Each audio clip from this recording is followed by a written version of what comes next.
Okay, we're recording. All right, well, let's go ahead and start. So welcome to our wonderful audience. Hello. And to our people on the screen. Actually, since we have a small group, maybe people could just briefly introduce themselves so we know who's here. I'll just start by, again, welcoming everyone. I'm Jonathan London, and I'm co-chair of the Justice, Equity, Diversity, and Inclusion Committee of the Rural Geography Specialty Group.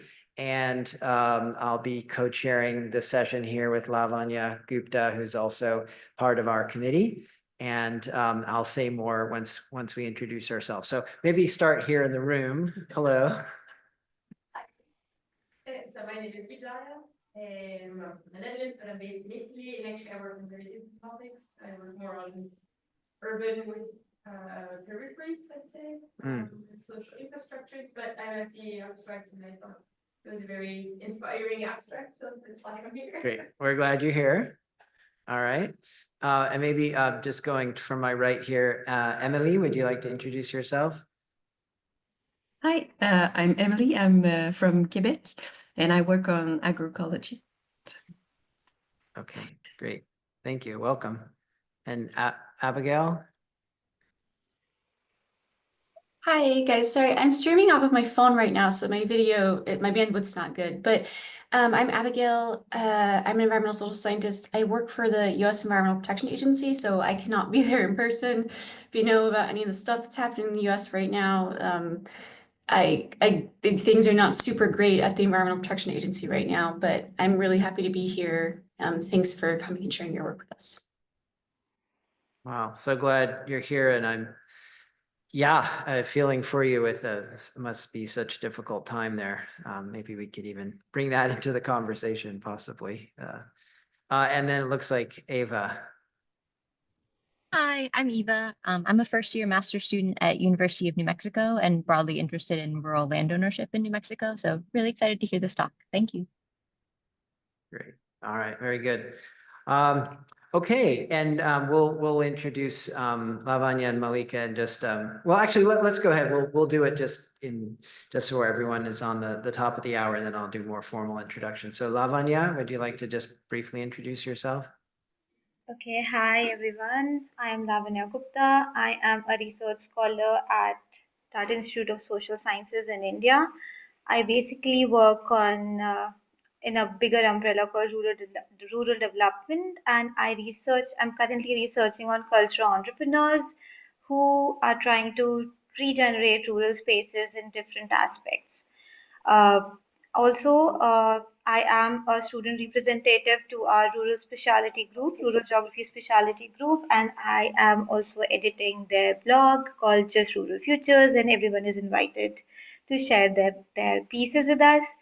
Um, also, there are a few other aspects that we are working on, like our keynote speaker here. We got Malika ma'am. I met her during my pilot field work. So sorry, Lavanya, we'll do a more formal introduction for Malika. I was just for starter, just having people say their name and affiliation, and then we'll be able to launch in. Yeah, sorry to interrupt, but I want to make sure you have a special full time to talk. And we have a couple more people in the room. As you can see, we have a very large room and a small amount of people. Do you want to just introduce yourself so we know who's in the room with us? Great. Good. What is your name? Hi, Sharon. Hi. Welcome. Good to have you here. Yeah, and when we have a number of people on screen. So, and we'll Malika, do you want to just tell us who you are, and we'll have a formal introduction in a moment.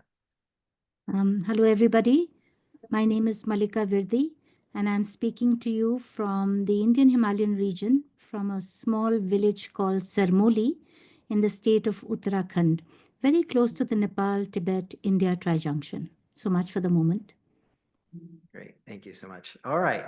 Well, we're glad to have you here. So just in brief, welcome to our session, Creating Spaces of Possibility, 3 decades of defending the commons, community, and change through grassroots transformation in the Indian Himalaya. we have our honored keynote speaker, Malika Virdi, who again will get a formal introduction in a moment. We also, I will also in a moment introduce Lavanya Gupta, who is the organizer of the session.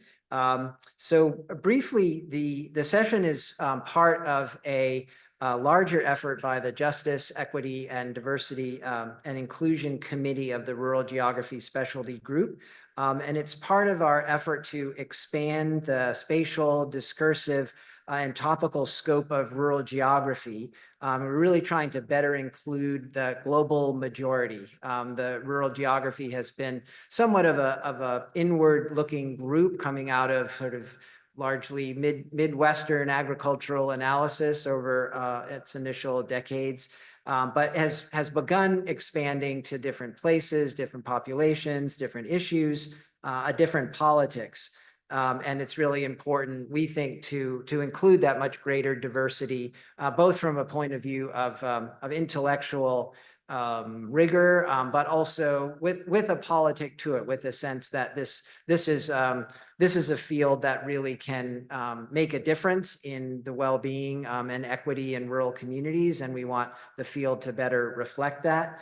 And so we've developed this JEDI committee. It's co-chaired with Christy Hymans, and also includes Lavanya, as we mentioned, Aida Gulnikozy, Greta Gaunsauer, Tabo Sabobi, and Andrew Husa who's the chair of the Rural Geography Specialty Group. One of its launch projects is the Just Rural Futures blog. That's on Substack. People can subscribe to that, that Lavanya and Tabo are currently co-editing. We've had a number of these conference events, and we're also really open to new ideas, new partnerships. So welcome any of your suggestions. So I'll briefly introduce Lavanya, who then will introduce our keynote speaker. So Lavanya, I grabbed from your LinkedIn, I thought it was beautifully put, is a geographer turned rural developer. She explores the intersections of cultural geography and economies. She focuses on cultural and indigenous knowledge and social entrepreneurship. She's a student representative to our specialty group, as I mentioned, co-editor of the Just Futures blog, and is a PhD candidate at the Tata Institute of Social Sciences with a focus on rural development. She's played a really core leadership in the specialty group over the years, and in the JEDI as a student representative, and now JEDI, I think, really leader in the committee, and was the person who initiated this keynote speaker session, really taking the initiative to have the idea to do it and then to introduce our fantastic speaker. And so it's a really great example of, I think, student leadership and just sort of the next generation of leadership coming into the field. So with that, I'll introduce and ask Lavanya to introduce our keynote speaker, and then we'll have about a half hour for Malika to speak, and then we'll have some broader conversation in the room and with people online. So Lavanya, over to you. Hi again, everyone. So basically, as Jonathan has beautifully introduced me, thank you, Jonathan. It's been a privilege, first of all, to bring the keynote session speaker and ma'am here with us. I met her on my preliminary field work in Himalayan region in a small place called Munsiari, which is an entrance of Johar Valley and has a rich history of cultural diversity and transhumance. And since then, I figured out in first hand what really hard work and community development means. I was there for a month and I realized how to empower people and how to be for the people and how to provide a stage, just being an agency, what it is to be an agency. As an academician, I believe this is a best way possible to join with a practitioner and learn from her. So Malika ma'am has been in the field in Munsiari past 31 years, and her experience is vivid and wide. She has 2 digital platforms being with the community, she is providing a stage for the people to write about themselves, to write about their history, their problems, the rural space, connecting the rural people with the digital space for a wider audience to understand what rurality is in India and in Himalayas.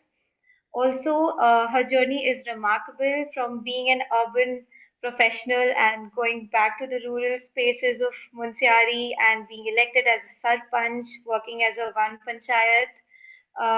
panchayat member. She has led sustainable development in Munsiari all over.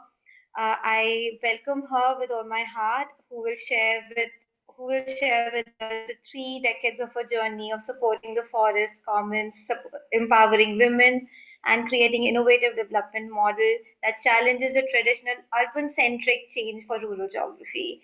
Ma'am, the stage is all yours. Thank you, Lavanya, and thank you, Jonathan. Really, it is a privilege to be with all of you and to bring my little world, which I must say is a place where this geography makes me feel centered, where I now belong.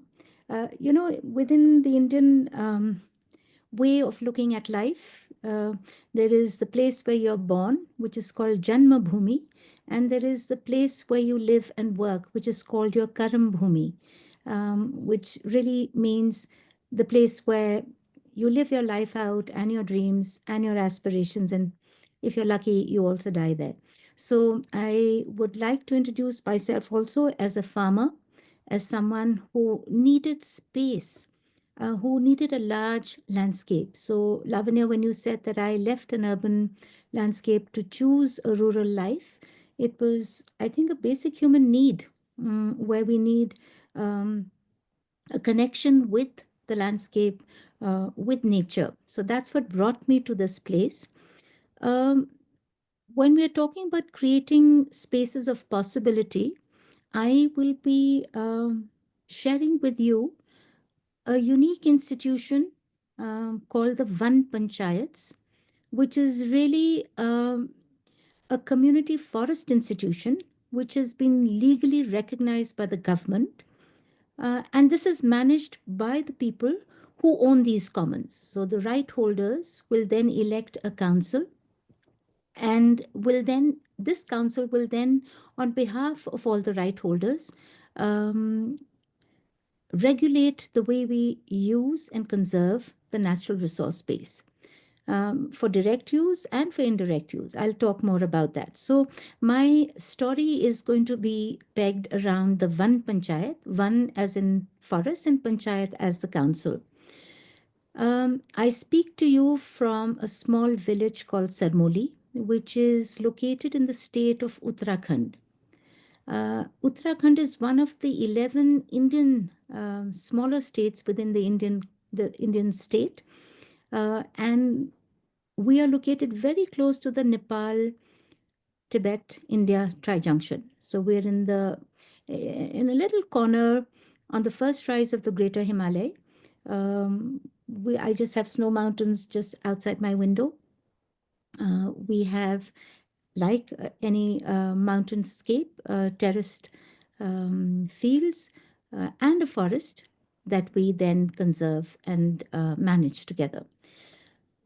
I'd like to first start with a little bit of history of what these Van Panchayats are. So, as you're familiar with any rural landscape, there is a huge dependence on the natural resource base around. For example, in say the place where I live, even to be able to live in a landscape like this, and to be able to navigate the challenges of a rugged landscape, it's not just agriculture. You have to get into pastoralism and then the forest resource base that makes it possible for you to live in a place like this. In the pre-colonial times, that is before we were a British colony, subsistence livelihoods were dependent entirely on the natural resource base and the forests. We had institutional forms that were called Lat Panchayats, basically a very basic unit of governance that people had instituted, where they both used and protected their forests.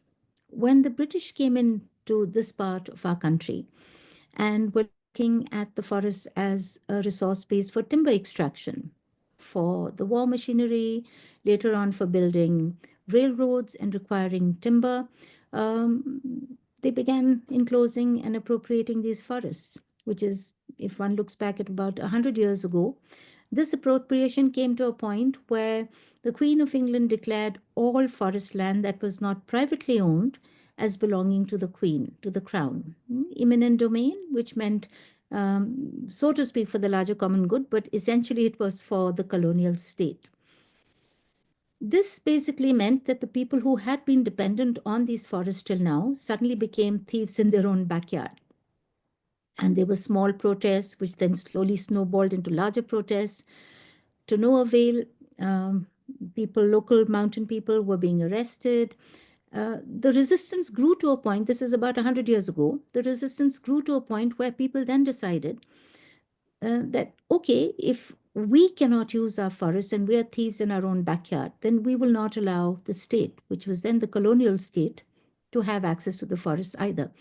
And there is recorded histories of as much as 8,000 square kilometers in the middle Himalaya being burnt down, forest areas being burnt down as an act of resistance. Because of this, there was a grievances committee constituted, and the colonial state had to look at the reasons why people were protesting and protesting so strongly. And after a 10-year period of looking at all the pros and cons, the forests were returned. A certain section of the forest, the broad-leaved forests, were returned to communities to govern and use for their own daily needs. So in 1931, the present avatar of the Van Panchayats, or the Forest Council, came into being. I speak to you on behalf of the Sarmoli Jayanti Van Panchayat, which was constituted in 1949. So we ourselves have a 70-odd years of history. And I will, of course, share my little story of what happened in these past 3 decades, where I had the opportunity to play a role. But from 1931 to the present day, there's been a huge shift. And I'll talk more about this later. But in 1931, when we gained our present form of Van Panchayats, we were then the owners of our forest commons. But over the years, we've seen this transition from being owners of the forest commons to first being managers, and now being reduced to beneficiaries, which means the agency that communities had to use and govern their forest commons changed over time. We will talk about the reasons, the factors, and the players that made this possible, and what it has done, to the unraveling or the possible unraveling of this particular institution. As I said, I speak to you from very close to the tri-junction between Nepal, India, and Tibet, or China. And our Van Panchayat is about 34 hectares. I mean, 34 hectares is not a very large area.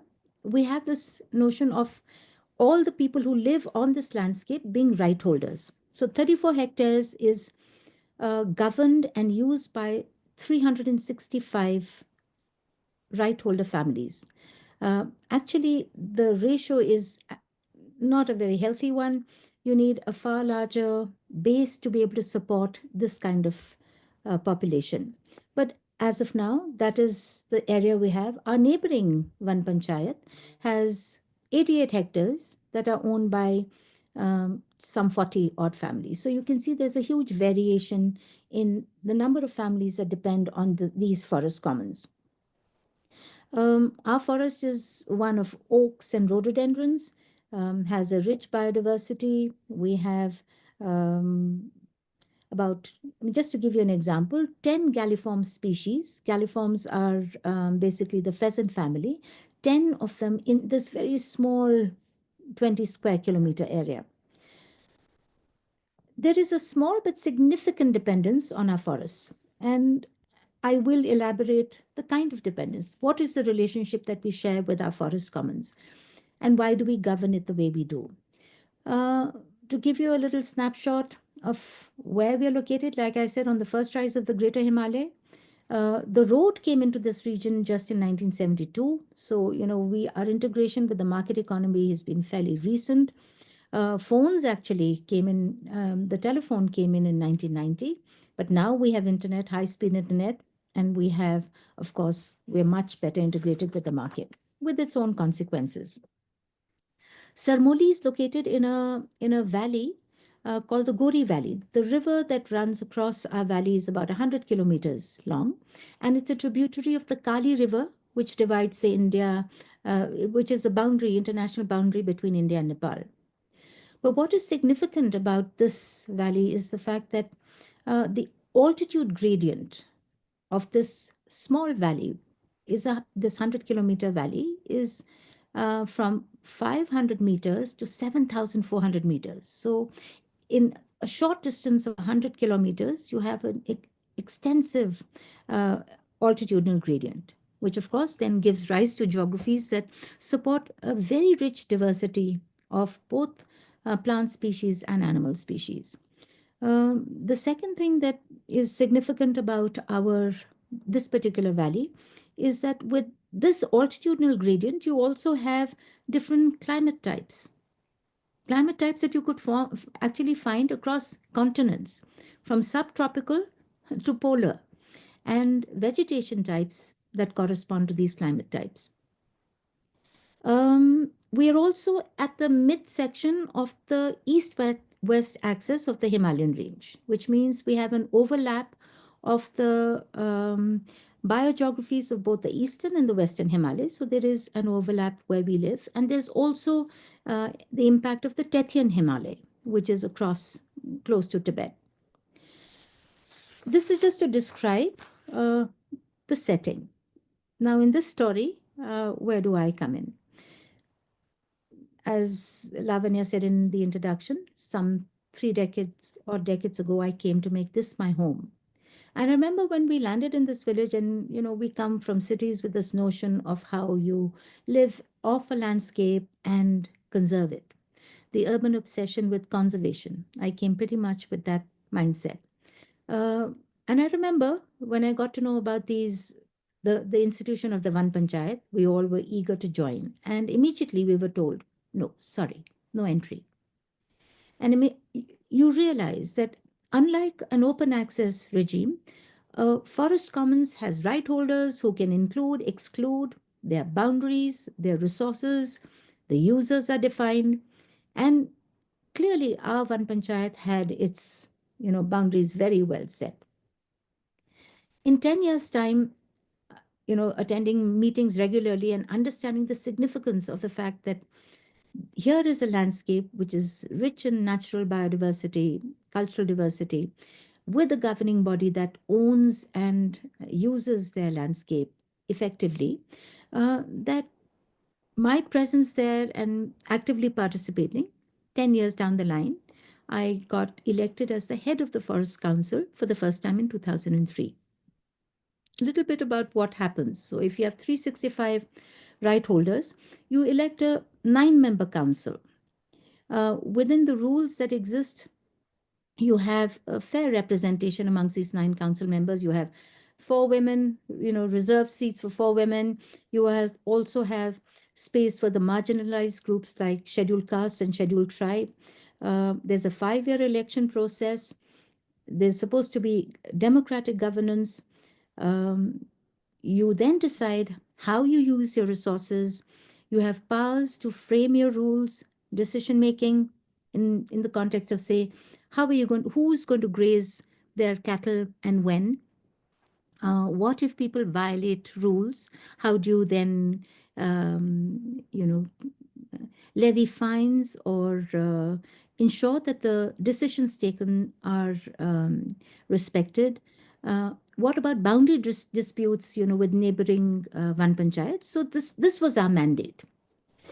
But already by 2003, by the time I entered in a decision-making position, as opposed to just being a right holder, the dismantling of the commons arrangement had already gone a significant state level.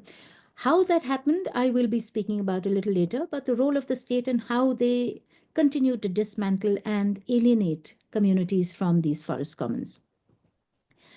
Just to give you an example, in 1931, the Forest Council or the Van Panchayats were instituted. The rules were then changed in 1976. Then in 2000, when we became a separate state, when we separated from the larger state of Uttar Pradesh to become a smaller mountain state, the rules were again revised in 2005, then in 2012, then 2024 and 25.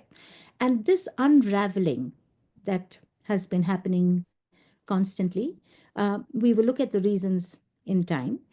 But when I first became a sarpanch, which is the head of the Forest Council, it became clear to me.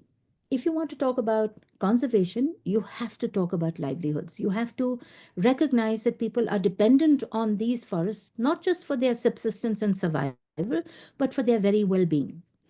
And if we are to talk about, how people use these forest commons, and look at self-interest versus the larger common good, we have to understand that as long as you ensure that people can continue to use and govern the forest commons together, you can then stem the erosion and you can then balance self-interest with the larger common good. And I'll give you examples of what I mean. So ours is a rural geography. We are, like I said, I myself am a farmer. I live on a small farm of 5 acres. By mountain standards, this is not small. People have very marginal holdings here.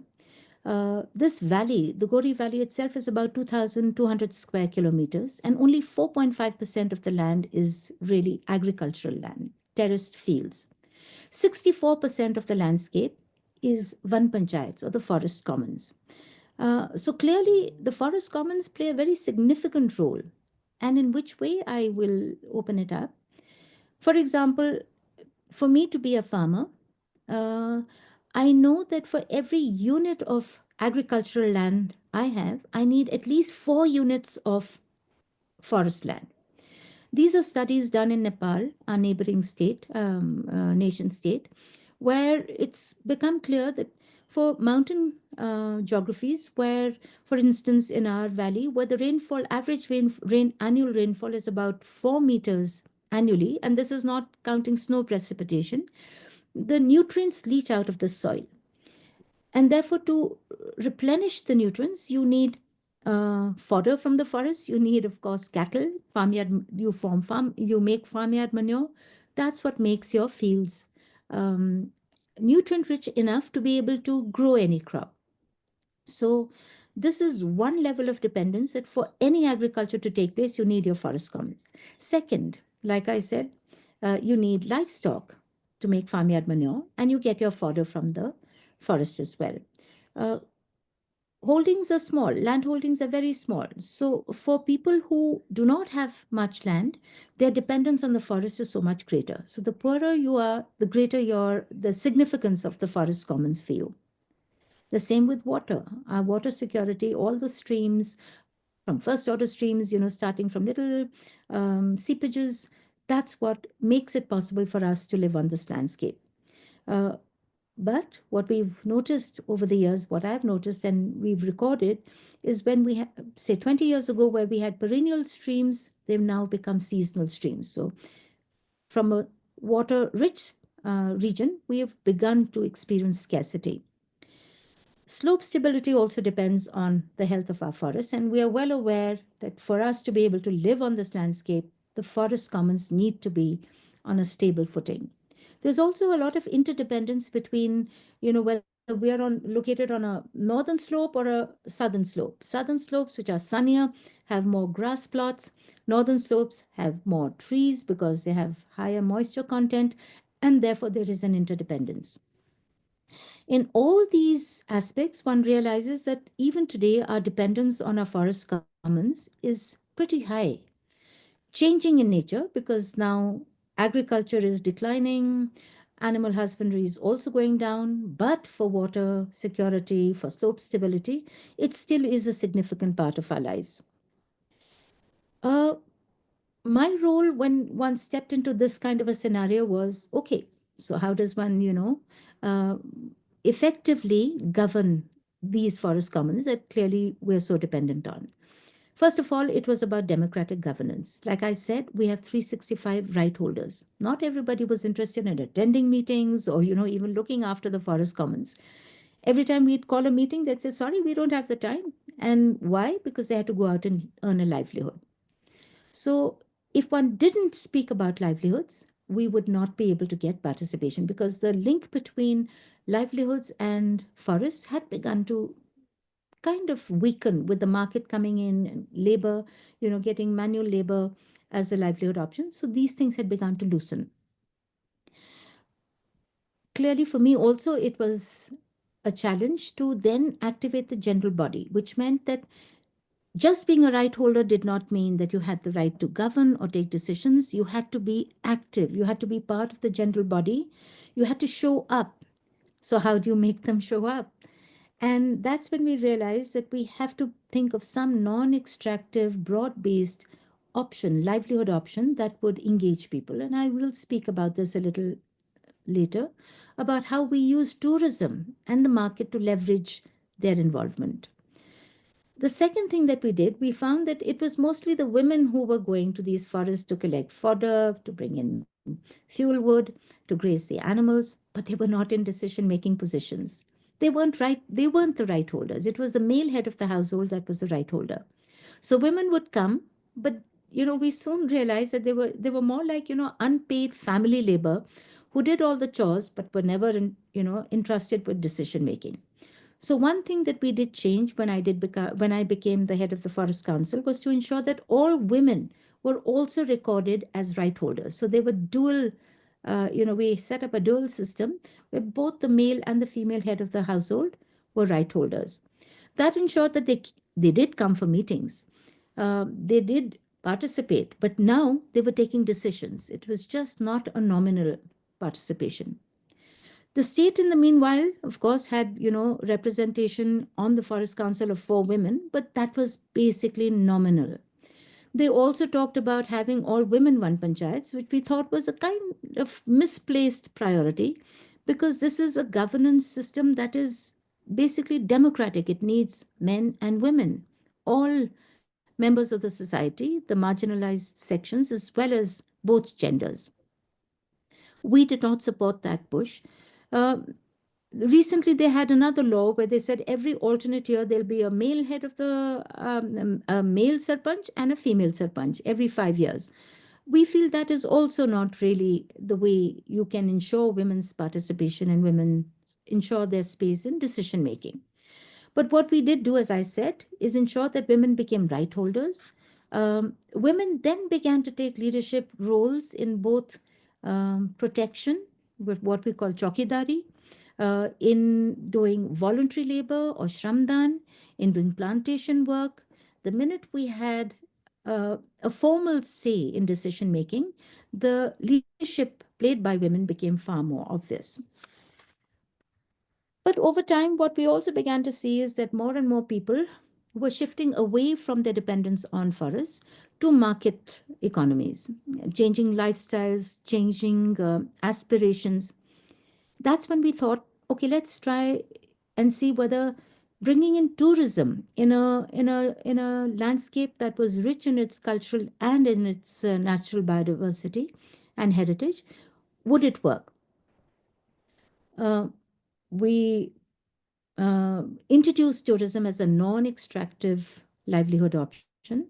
We made it broad-based, where we said that all right holders who were interested in joining tourism activities could do so based on certain conditions. And the conditions were participate in meetings, participate in plantation work. So it was a bit of a carrot and stick thing, but it worked. We started with homestays in 2004, which is we welcomed in tourists that came into our region. And all you needed was one extra room or two. And we collectivized all our homes to be able to accommodate as many as 100 guests at any given time, which meant that, we each had our own unit. but we were able to bring in enough tourists and then tourism revenue that helped us both, I mean, earn money and then put part of our earnings, 2% of our earnings, back in the maintenance and the conservation of our forest commons. For those who didn't have homes, we introduced nature guides, which meant that if you didn't have a home, but if you were a hunter, for example, and you knew the landscape like the back of your hand, you became the best nature guide. We collaborated with researchers to create, lists, for example, with wildlife researchers, and we built up a checklist of, say the bird diversity here. We currently have 325 bird species that have been recorded, which is half the number that is in the state and a fourth in the country. And this checklist was then brought in, and because of this, we were able to have our valley designated as an important bird area, along with IUCN and BirdLife International. Today, our guides are actively guiding, use iNaturalist and eBirds. So there has been, both being able to earn a livelihood and also contribute to the knowledge base of this region. The cultural heritage is something else that we tapped into. To go back a little, in 2004, when I first became the Sarpanch, we had a water body above our village, which is a source of water for about 12 villages down the slope. And that was dying back, lake die back, because of a process called eutrophication. We initially started as a group of women, then slowly all the right holders joined in, and we were able to rejuvenate that lake. It took us 3 years, but it became, in a way, such an empowering and festive kind of space that we then had started how should I say, it's called Mesad Van Kotik. It became a forest festival that was organized around this very beautiful sacred pond above our village, surrounded by rhododendron and oak forest. This then and we've now been doing it for about 18 years. And around this, we've then organized a bird festival, butterfly workshops. We organize a trail run that, starts from the base of the valley at about 500 meters and goes up to about 4,000 meters. A little mini marathon, a trail run. But through the trail run, people then go through all these geographies, get acquainted with their landscape, especially the youth, who now, because of the kind of education system we have, are getting more and more alienated from their forests and their natural resource space. So every year we reach out to about 500 to 1,000 young people who then come in and reconnect with their forests. Just to give you a bit of a snapshot of how it's grown, this business has grown from 2004 to now, some past 20 years. But just before the lockdown in 2019, we were able to generate a turnover of about 500,000 rupees, or say 5 million rupees, that came directly into the community with no state support, with no external support, but just collectivizing our community resources by depending on our natural heritage and our Van Panchayat. 2% of this earning was then plowed back to look after our forest commons. The second thing we did along with tourism was, like Lavanya mentioned, controlling the narrative. Basically challenging the idea that the commons are inherently doomed to degradation because of self-interest. We are amazed when researchers and academicians from, cities come. They'll say, oh, Van Panchayats, the commons. We've heard about the tragedy of the commons. They'll quote, Garrett Hardin and his 1968 piece where, it's just believed that self-interest will drive people to use the commons in a way that lead to their ultimate erosion and degradation. They do not, amazingly, know about Eleanor Ostrom or the principles of, commons governance. What we decided was to counter this narrative, and the way to do it is to use the power of storytelling. The example that Lavanya mentioned, in 2020, when the lockdown took place, our tourism enterprise took a hit. which meant there was no livelihood. We were, of course, secure because we were living in open spaces. But at the same time, we also realized that this was a good opportunity to leverage storytelling, digital access to tell our own stories. We started with something small called Voices of Munsiari. Again, as you're aware, with Instagram and a smartphone, everybody is so eager to, elevate their own little lives into celebrity status by telling their stories. And what we encouraged people to do was to tell the story in a larger landscape, embed it in the landscape that we live on. So that's why we called it the Voices of Munsiari. This then in 2020 grew into another digital platform called Voices of Rural India.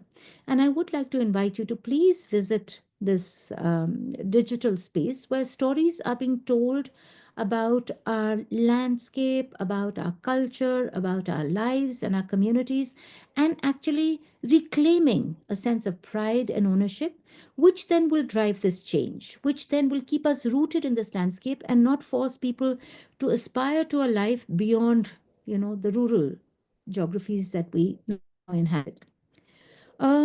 We now have about 100 stories, with about nearly 50 of them coming from the Indian Himalayan region. Another thing that we've done is to seek collaborations.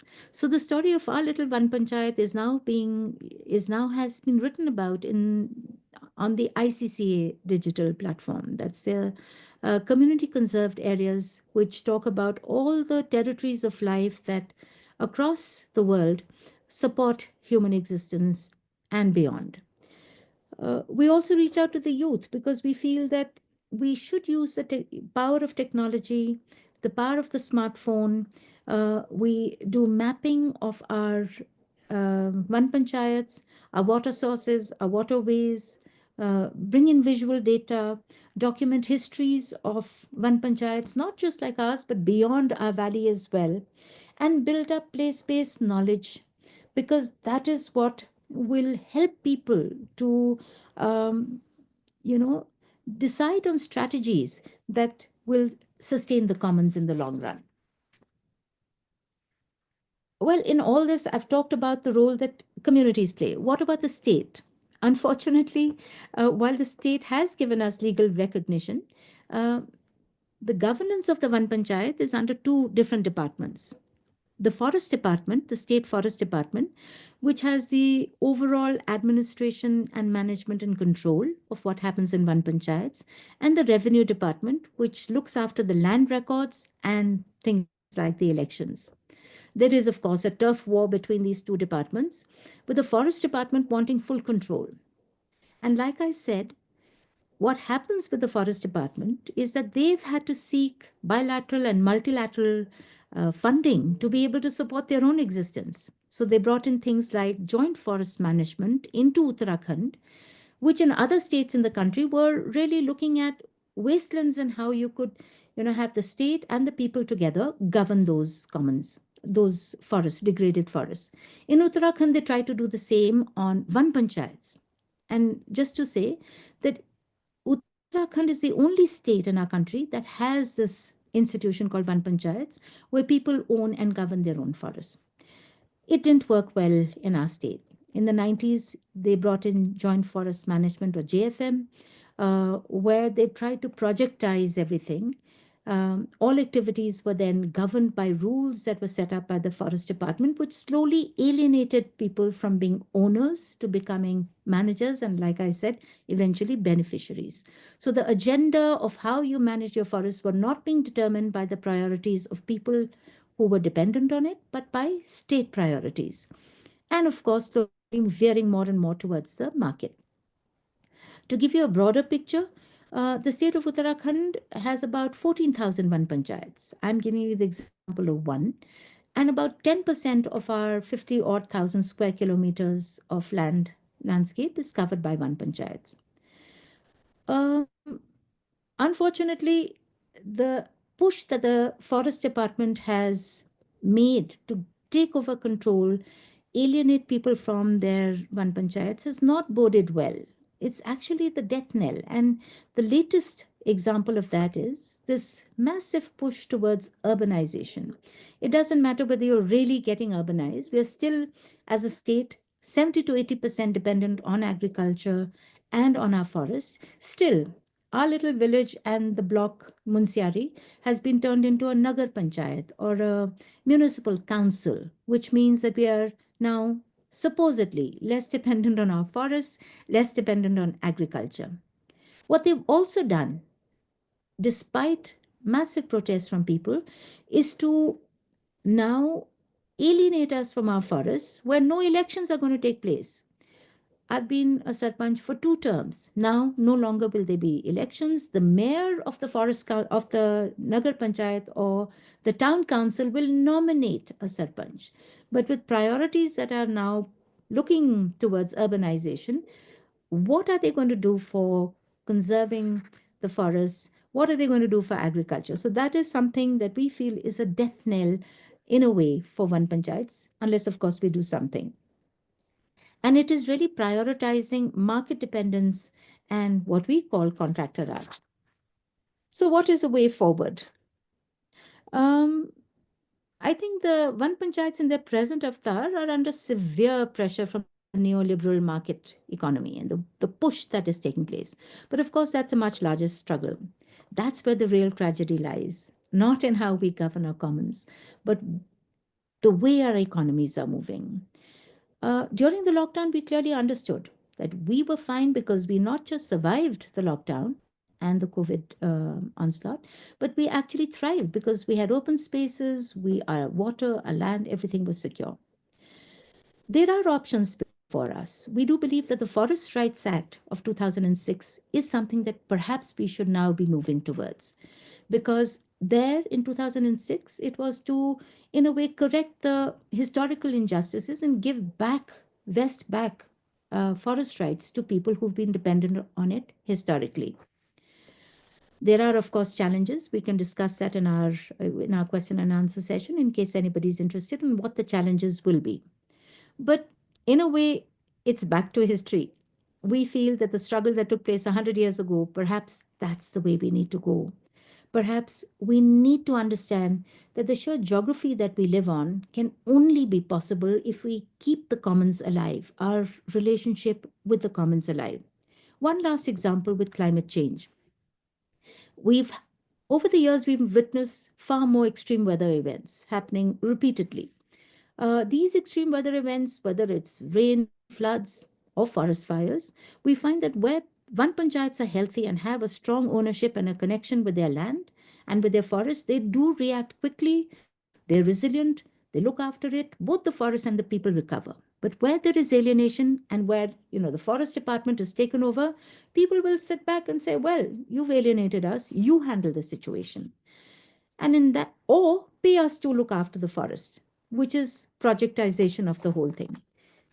In the end, I would like to say that despite all the laws, the commons will always be a contested space. This is the kind of geography we live on. This sustains us. It doesn't bring us wealth. It brings us well-being. And I feel that for us as a community, and a mountain community, not just our little community, but across the state, and perhaps many other mountain communities and rural communities that are dependent on the commons, will have to fight back. I'd like to share Wendell Berry's words. It's a little poem. It says, "The law locks up the man or woman who steals the goose from off the commons, and the geese will still a commons lack till they go and steal it back." So much for the moment. Great. Thank you so much. That was wonderful. Wonderful, Malika. All right. Well, we have about 10 minutes for comments from people online or from here in the room. So I'll open it up. And I think, Lavanya, you've shared some resources on the links online to Malika's different platforms. So we'll make sure people have access to that. So any comments or questions from either online or here in the room?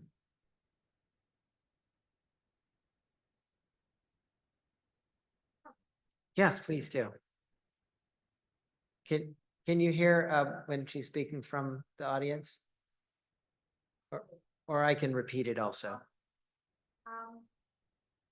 You mentioned, like, thank you for your sharing. I think it's a very, very relevant example that I can learn from working with my field in Ladakh, in India, is where I live in.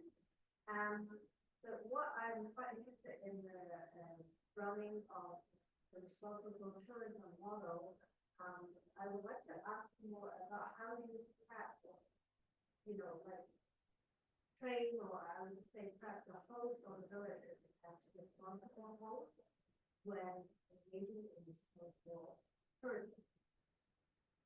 Great. Were you able to hear that? Malika, no? Okay. So, so our colleague is working in Ladakh, from the Hong Kong University. Is that right? Yeah, working in Ladakh and interested in the training, for the forest stewardship. What are the kinds of capacities and capacity building that's needed? Did I summarize that well enough, or? I guess the question is, how do you work with the community across different households to be on both the same vision and standard for hosting and to be, to engage with tourists? Because you need to safeguard what is expected. You need to tell them what they can and cannot do. That kind of thing. Okay, yeah. So to add to that, so thinking more specifically about the ecotourism piece, how to make sure that all of the hosts are on the same page, or are working in a coordinated and consistent way, so that there's kind of a larger, more cohesive approach to the ecotourism.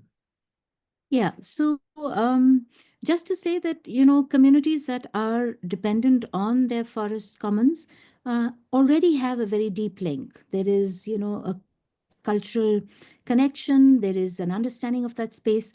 What we brought in is looking at forests and seeing what, for example, done studies of carrying capacity to see, what are the limits of change that we are willing to take on. So bringing in an approach where we are actually gauging the impact of tourism and then moderating our approach. So when you ask what is the training, of course, it's bringing in good science, people science to understand, say, the bird diversity, the animal diversity, bringing in things where we understand how we monitor the number of the tourist footfall, its impact. So looking at it critically and looking at it together, both from the conventional and traditional knowledge base, as well as using, current science.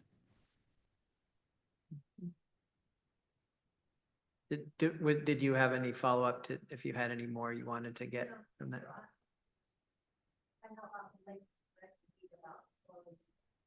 Right. Yeah, so we have those links. One thing I guess I could do is we could just get your email address, and we can make sure to get those, since you're not able to click on the links here easily. Okay, thank you so much. Other questions or comments? Yes, please.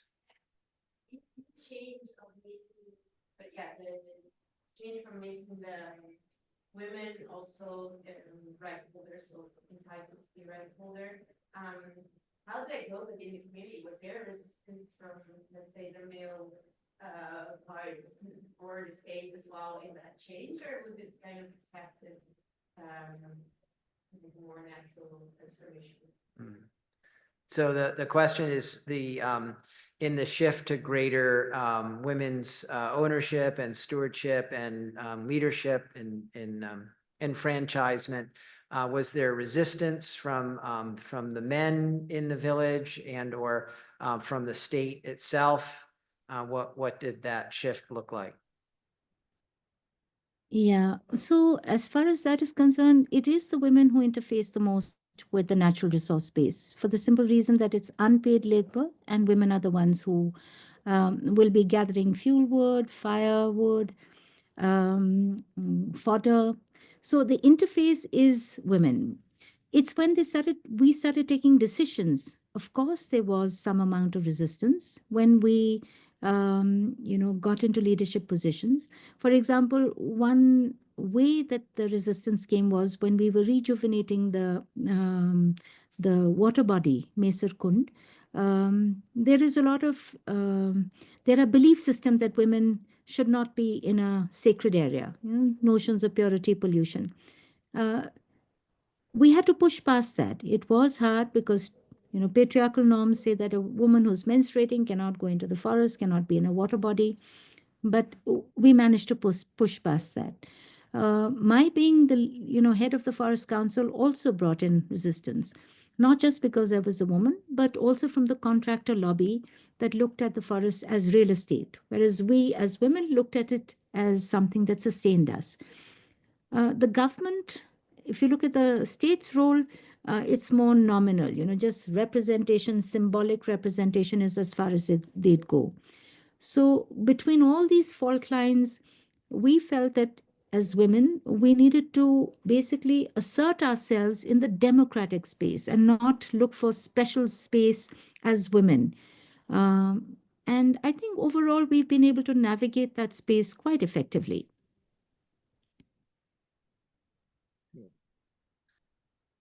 Anyone online like to ask a question or make a comment?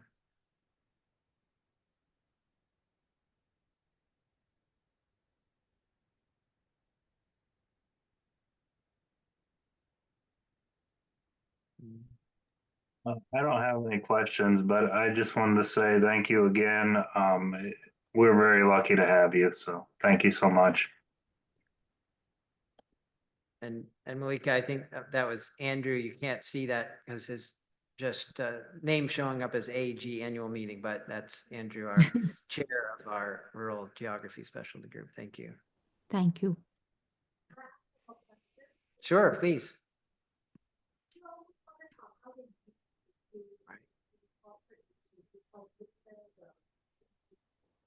Yeah, great question. I was actually thinking that too. Yeah, so the question was, could you speak about how youth are being integrated into this movement and maybe addressing some of that alienation that you mentioned of youth kind of moving away geographically and culturally from the community?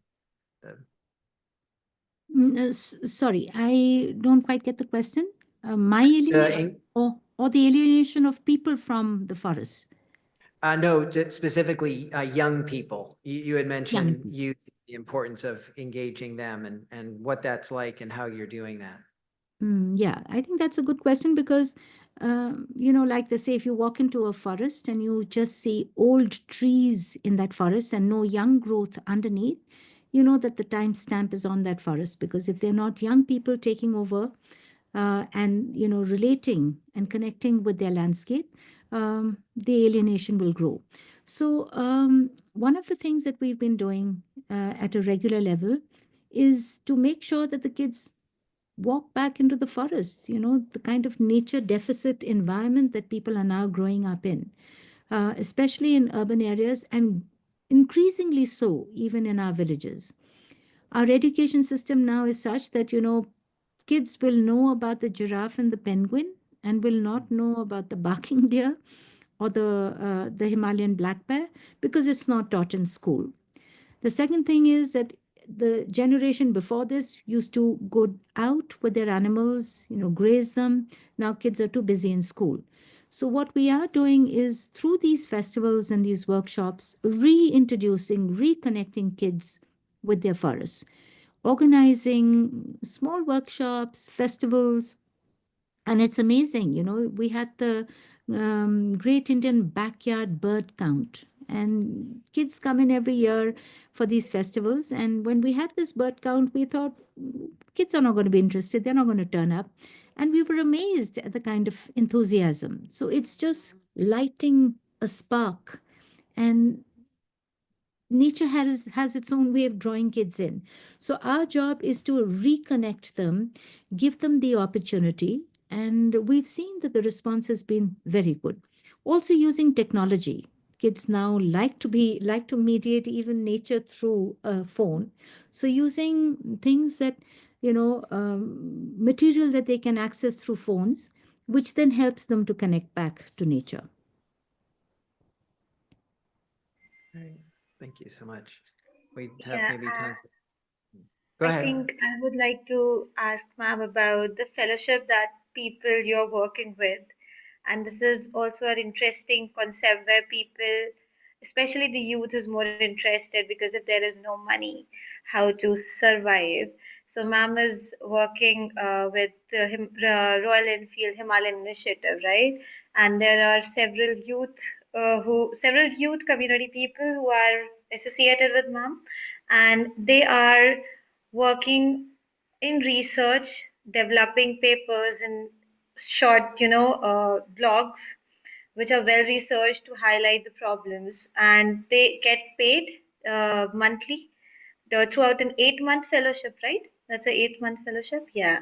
So that is also an interesting initiative. It brings out people to stay in the villages if they have an income source, and also think about the ideas. They are innovating. They're thinking, okay, what we can do next, or if we have little more time, if we had little more budget, we can stay here and we earn a living. We should not go out. So these were like certain observations when I had a conversation with few of them, and they were like, yeah, we can think about it. So there's like hope in the dark, you can say. But yeah, some initiative which I figured out is it's interesting.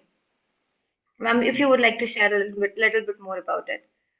Yeah, so like I said, controlling the narrative, telling your own stories, using the digital medium, making video stories, written stories, using, our traditional folk songs, forgotten folklore, weaving stories around it that are based in this landscape, that are embedded in the landscape, and the sense of pride that comes from it. And in terms of how they can, convert that into a livelihood, they can become nature guides, they are aspiring filmmakers, storytellers. So that opens up a new avenue. It's not just, okay, you're a rural person, you're a farmer, nobody likes calling themselves a farmer anymore. But you can live on a landscape like this and leverage, modern technologies and earn an alternative livelihood. Yeah, the fellowship enables that. Great. And maybe if there's a link on the fellowship, maybe it's on your other links that Lavanya shared, or if there's an extra one, we could share that with the group. Okay, well, we've come to our time limit. So I want to thank first Lavanya for organizing the session, Andrew for your support of the JEDI process, and certainly Malika, Virdi for your wonderful, inspiring talk and really a sense of possibilities. I think you said, Lavanya, hope in the dark, but also I think you've given us that sense of a creative way forward. So thank you so much. Good evening to you. We've seen the landscape get darker behind you as your talk went on. So we appreciate you staying up late with us and wish you well. And we know we'll be back in touch soon. So thank you. Thank you so much. Thank you very much for this opportunity. Thank you, ma'am. Thank you so much. Thanks. Bye-bye. Bye-bye.